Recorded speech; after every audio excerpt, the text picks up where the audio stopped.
Monsoon کی بارشوں اور سیلاب نے ملک کے کئی علاقوں میں تباہی مچا دی۔ آزاد کشمیر اور گلگت بلتستان میں کلاؤڈ برسٹ نے تباہی مچا دی۔ کئی علاقے زیر آب آ گئے، متعدد مکانات منہدم ہو گئے اور مویشی پانی میں بہہ گئے۔ مونسون کی ان بارشوں سے ملک کے کئی علاقوں میں کتنا نقصان ہوا اور کتنے افراد موت کے منہ میں چلے گئے، آئیے آپ کو تفصیل سے بتاتے ہیں۔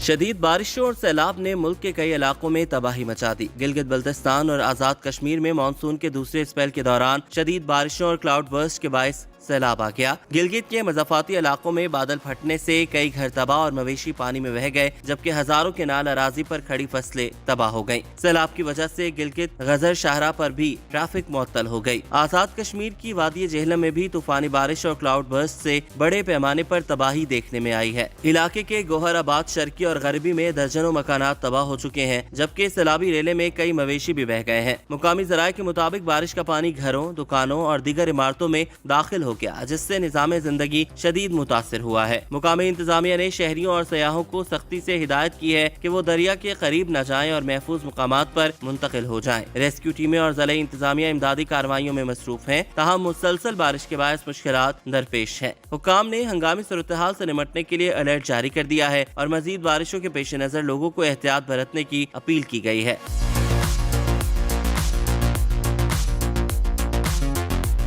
ملک بھر میں 26 جون سے 10 جولائی تک مختلف حادثات میں 90 افراد جاں بحق ہوئے، جبکہ 158 سے زائد زخمی ہو چکے۔ جاں بحق افراد میں 45 بچے، 29 مرد اور 16 خواتین شامل ہیں۔ بارشوں اور سیلاب سے 10 کلومیٹر سڑکیں اور 8 پل بھی متاثر ہوئے، جبکہ 109 گھر مکمل تباہ اور 243 سے زائد گھروں کو جزوی نقصان پہنچا۔ دوسری جانب NDMA نے 13 سے 17 جولائی تک مزید بارشوں اور سیلاب کا الرٹ جاری کر دیا۔ نیشنل ڈیزاسٹر مینجمنٹ اتھارٹی کے مطابق پہاڑی برساتی نالوں میں پانی کا بہاؤ بڑھنے کا امکان ہے۔ دریائے کابل، سندھ، چناب اور جہلم میں پانی کے بہاؤ میں اضافہ متوقع ہے۔ تربیلا، تونسا، گڈو بیراج میں ہلکے، جبکہ کالا باغ اور چشمے میں درمیانے درجے کا سیلاب متوقع ہے۔ شدید بارشوں کے باعث تونسا بیراج میں درمیانے درجے کے سیلابی صورتحال کا امکان ہے۔ چناب میں مرالہ اور خانکی، جبکہ دریائے کابل میں نوشہرہ پر ہلکے درجے کے سیلاب کا خدشہ ہے۔ ڈیرہ غازی خان اور راجن پور کے پہاڑی برساتی ندی نالوں میں بھی پانی کا بہاؤ بڑھنے کا امکان ہے۔